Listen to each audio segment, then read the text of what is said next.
Alors, bonjour. Dans cette vidéo, je vais vous montrer comment installer le serveur WAMP, la version Laragon. Donc, pour cela, on se rend sur le site de Laragon. Alors, je vais taper Laragon.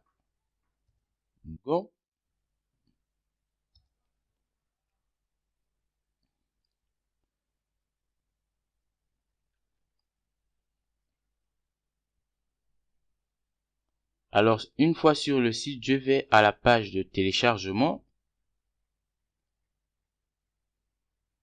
Et là, j'ai plusieurs éditions. Vous avez l'édition full qui gère un certain nombre de programmes et langages comme PHP, Node.js, J2E, Python, etc. Donc, l'édition qui m'intéresse ici, c'est l'édition Lite. Ce n'est rien d'autre qu'un serveur de type WAMP. Alors, je vais donc télécharger et je patiente.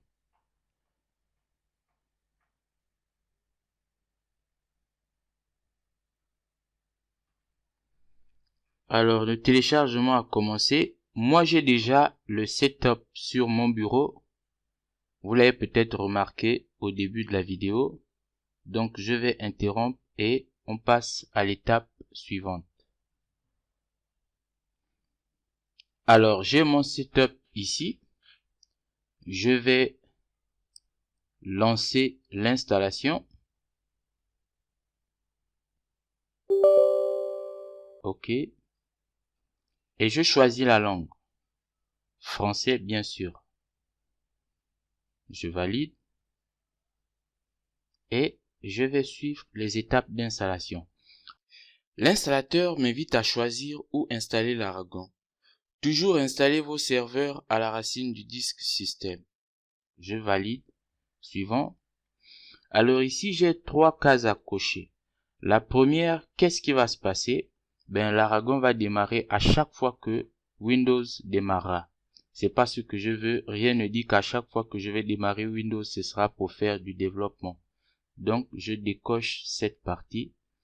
La deuxième, c'est pour la création des hôtes virtuels. Je laisse la case cochée.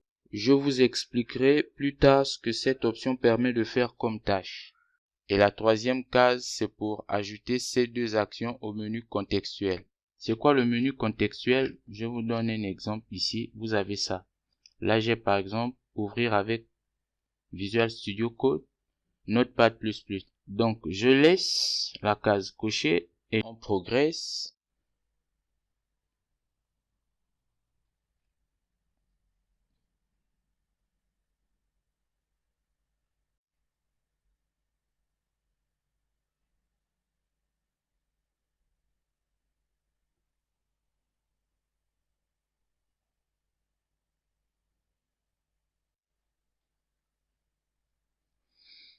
Alors, l'installation est terminée et je lance directement mon serveur Laragon.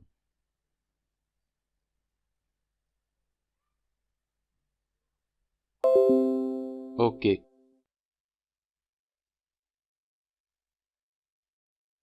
Alors, ici, vous avez le panneau de contrôle Laragon. J'ai le bouton démarrer ici pour démarrer le serveur. Je clique.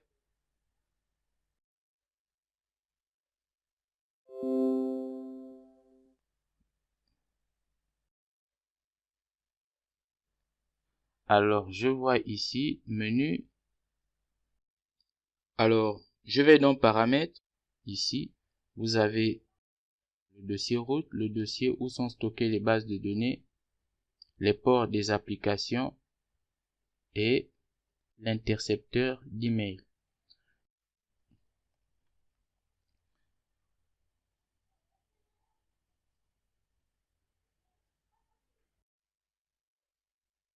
Voilà. Dans le menu, qu'est-ce qu'il y a? Vous avez la partie Laragon. Je vais cliquer sur Web pour voir ce que ça donne.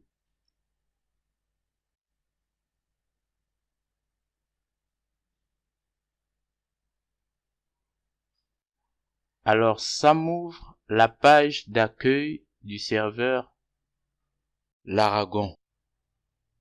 Je vais fermer. OK. Nous avons les bases de données. Si je clique, alors il m'ouvre AD-SQL. Par défaut, l'Aragon gère les bases de données à partir de cette application AD-SQL. Mais vous pouvez aussi installer PHP-MyAdmin. Nous le verrons plus tard. Alors ici, vous avez créé un site web rapidement. Vous pouvez créer un site web WordPress. Il vous suffit de donner le nom. Je vais cliquer pour vous montrer. Donc, vous donnez le nom de votre site web WordPress et l'Aragon se charge de télécharger tous les composants de WordPress, de vous fournir une jolie URL avec le nom de votre projet et l'Aragon va créer un dossier, le projet au niveau de votre dossier racine, le 3W. C'est pas ce que j'ai prévu. Et si vous voulez créer, par exemple, dans le cas de PHP, un projet vide avec un nom, si je tape par exemple ingénieur Paco, qu'est-ce qui va se passer? L'option que j'ai cochée tout à l'heure, création d'hôte virtuel, va créer un dossier portant le nom ingénieur Paco dans le dossier 3W et va fournir une jolie URL du type ingénieurpaco.test. Et le même serveur va se charger de faire toutes les configurations au niveau d'Apache. On peut le voir ici. Pourquoi ingénieurpaco.test? Ben, c'est simple. Lorsque vous regardez dans les paramètres de configuration, à partir du modèle, vous pouvez vous en rendre compte. Alors, chaque nom que je fournirai pour la création d'un site va être suivi de .test. Maintenant, si je veux changer, je peux mettre .local. Donc, à partir de là, à chaque fois que je fournirai un nom pour créer un site web rapidement, l'Aragon va me fournir une URL avec mon nom et la terminaison locale. Mais je vais laisser test pour que on termine d'abord la présentation de l'Aragon.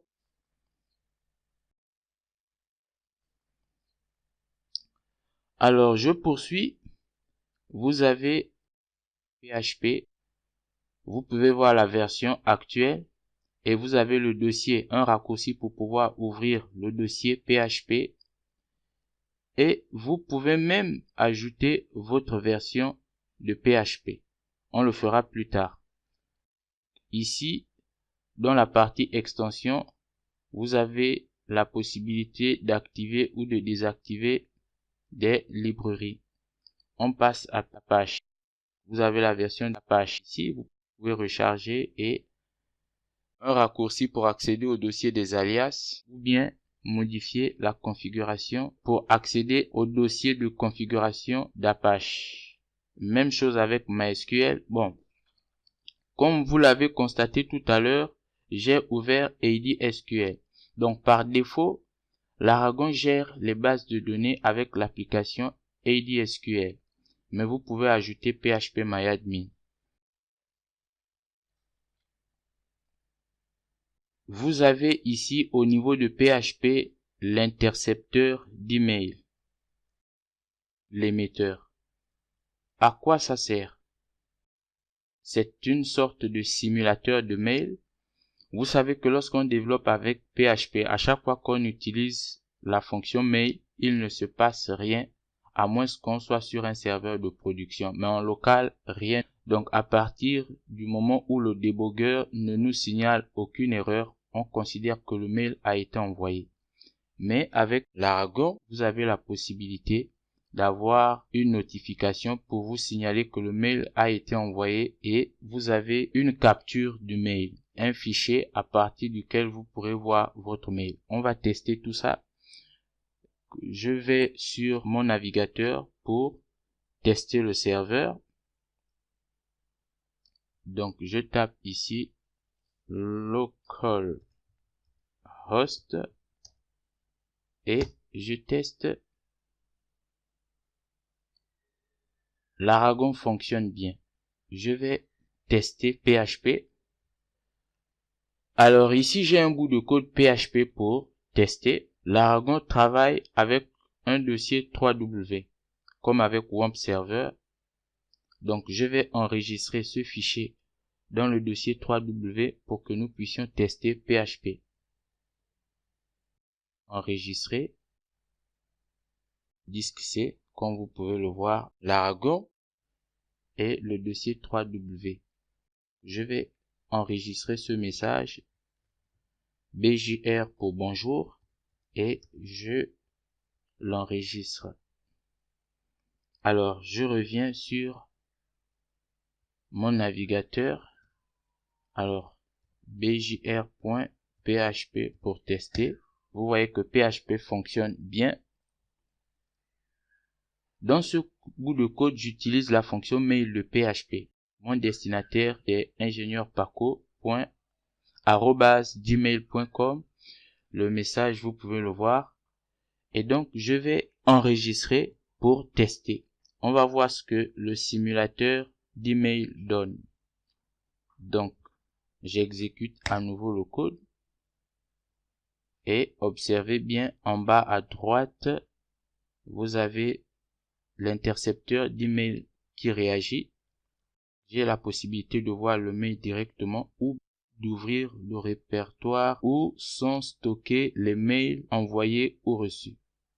Donc, j'ouvre d'abord pour voir. On va vérifier. Alors, c'est bel et bien le message que j'ai envoyé tout à l'heure.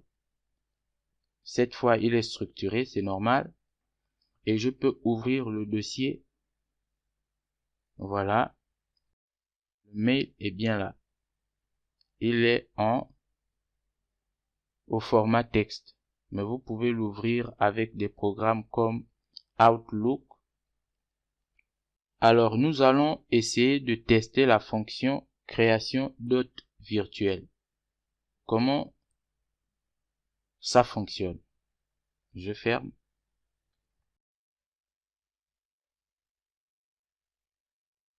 Voilà. Créer un site web rapidement. Si vous choisissez Laravel, il va télécharger tous les composants de Laravel et le serveur va utiliser le nom du projet pour les adresses, pour le dossier. Je vais créer un projet vide, c'est-à-dire un dossier vide, juste pour vous montrer comment l'Aragon va créer l'hôte virtuel. Je vais taper ingénieur Parco, voilà, et je valide. Vous allez voir ce que ça va donner. Alors, base de données créée ingénieur Parco. Donc, il est en train de créer une base de données.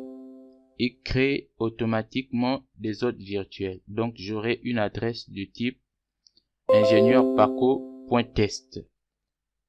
On va voir ici, c'est .test. Si je veux avoir .dev, je change le test ici en dev. Et si je veux avoir local, je change en local. Donc, on va aller dans le dossier 3W pour vérifier cela. Je vais d'abord réduire cette fenêtre.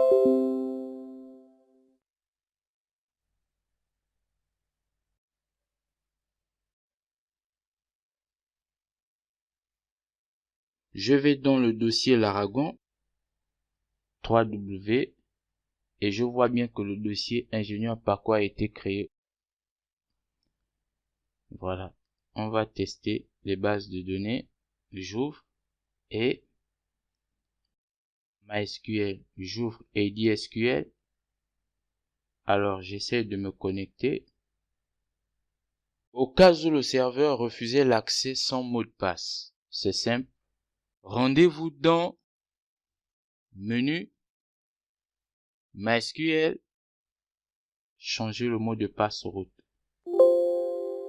Vous devez d'abord arrêter le processus MySQL. OK. Je vais l'arrêter à partir d'ici.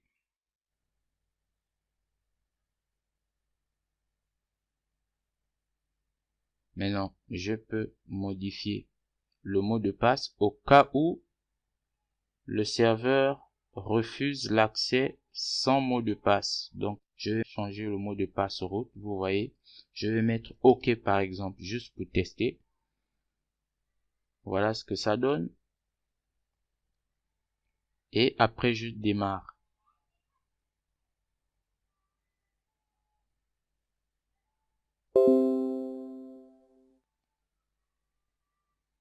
OK. Je pense que c'est terminé. Maintenant, je peux redémarrer mon serveur. Alors, je vais lancer AD SQL.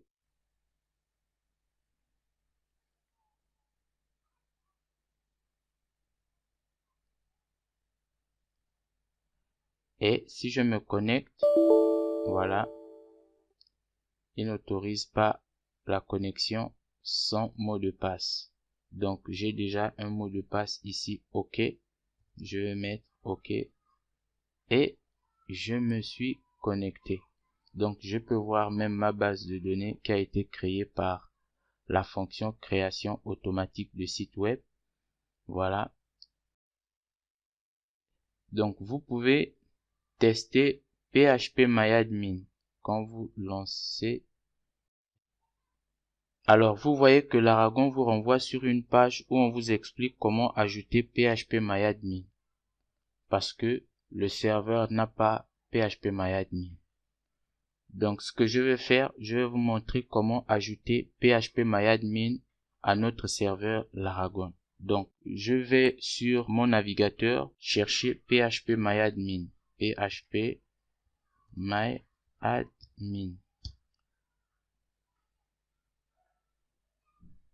Je vais sur le lien de téléchargement ici, télécharger la version, la dernière version, c'est la 4.9.0.1.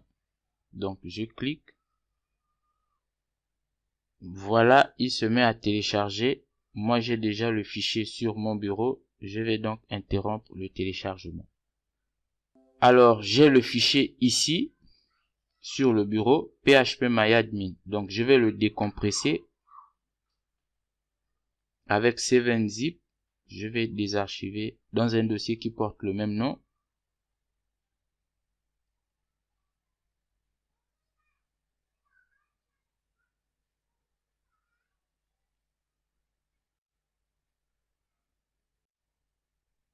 Alors, mon dossier est ici.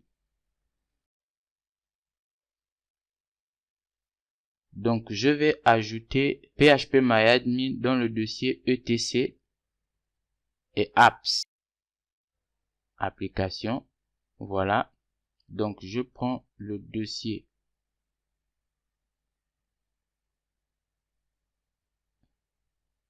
PHPMyAdmin. Donc, je colle le dossier ici.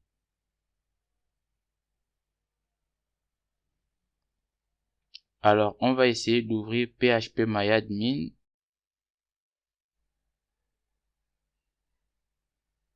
Localhost. PHPMyAdmin.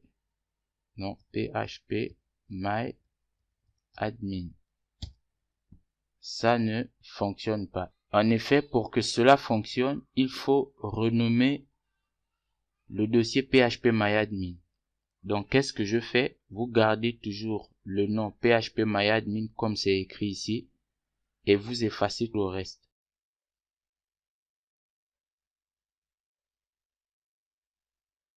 Rassurez-vous que ça doit être écrit comme ça. Et je relance le serveur.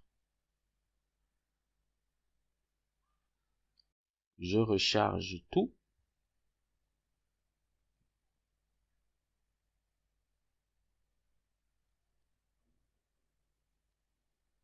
Alors, je démarre. Je vais essayer le raccourci ici pour voir création d'hôte virtuel. Je vais voir si réellement PHPMyAdmin. Et vous voyez que ça fonctionne bien. PHPMyAdmin est bien écrit comme tout à l'heure avec le dossier.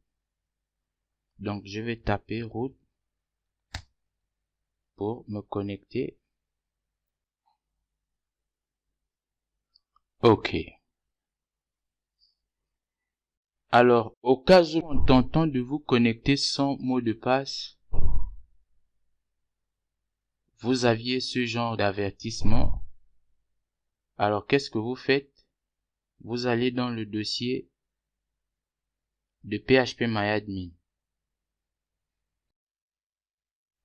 phpMyAdmin.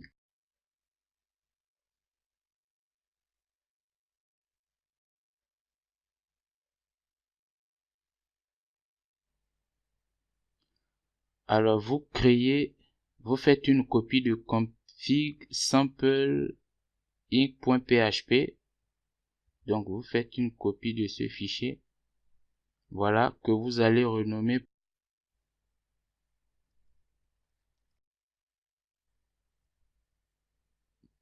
config inc.php. Voilà.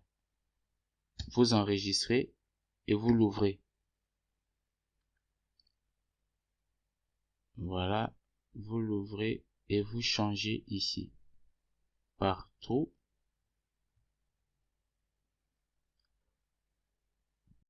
Vous redémarrez le serveur.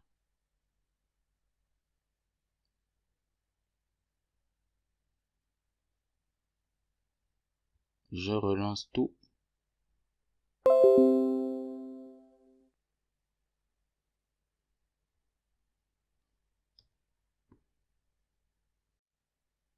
Voilà.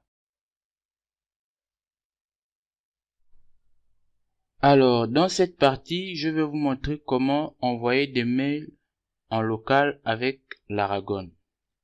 Pour cela, il nous faut un compte Gmail. C'est tout. Toute la configuration, le boulot sera fait par l'Aragon. On se rend dans paramètres. C'est ici que je vais fournir mon adresse mail et mon mot de passe. Et l'Aragon va établir la connexion avec Gmail et pouvoir envoyer des mails en local. Pour le moment, l'accès à la messagerie Gmail n'est autorisé à aucune application tierce. Et donc, notre serveur ne peut, pour l'instant, pas envoyer de mail à partir de notre compte. Pour y remédier, nous allons modifier quelques paramètres Gmail afin de permettre l'accès à d'autres applications. Mon serveur, par exemple, pour que celle-ci puisse effectuer certaines actions comme l'envoi de mails. Donc, on se rend sur ma page Gmail. Voilà, j'y suis. Je vais dans Application Google en sélectionnant l'icône juste à gauche de mon avatar.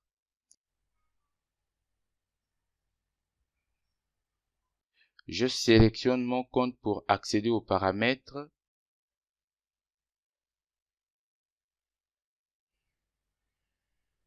Voilà, j'y suis. Et je vais dans la partie sécurité.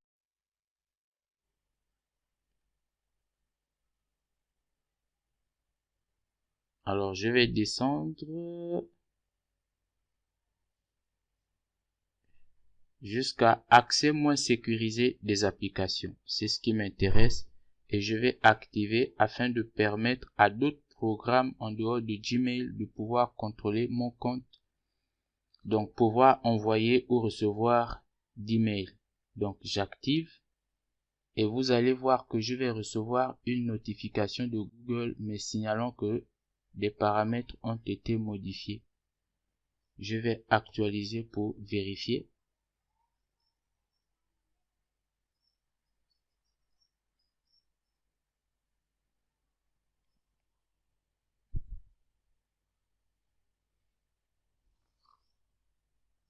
Voilà, alerte de sécurité. Alors, je reviens à la boîte de réception.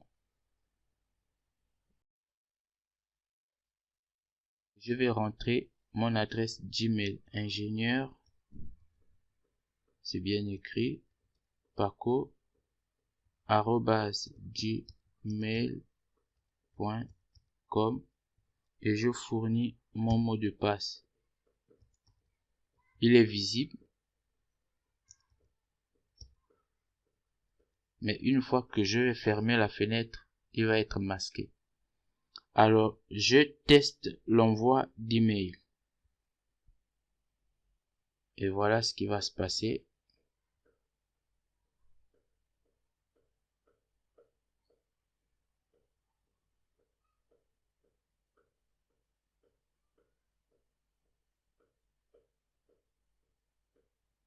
Voilà, j'ai un message en jaune ici, que tout s'est bien passé.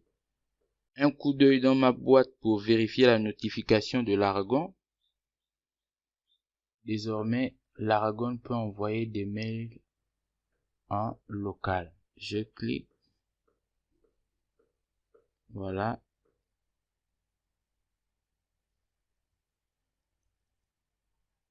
bgr.php.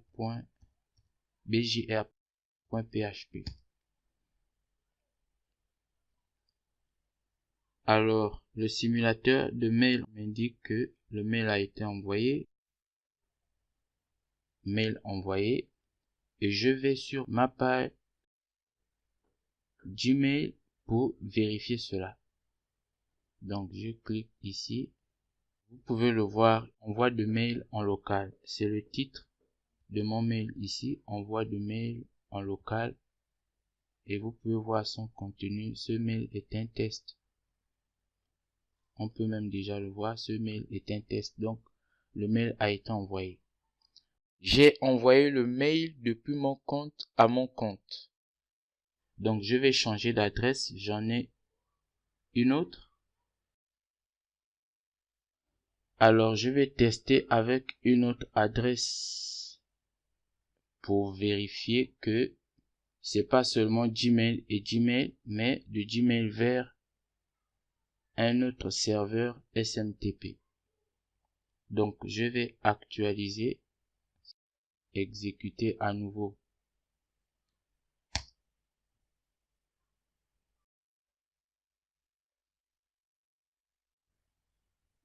Voilà, j'ai envoyé à l'adresse Yahoo.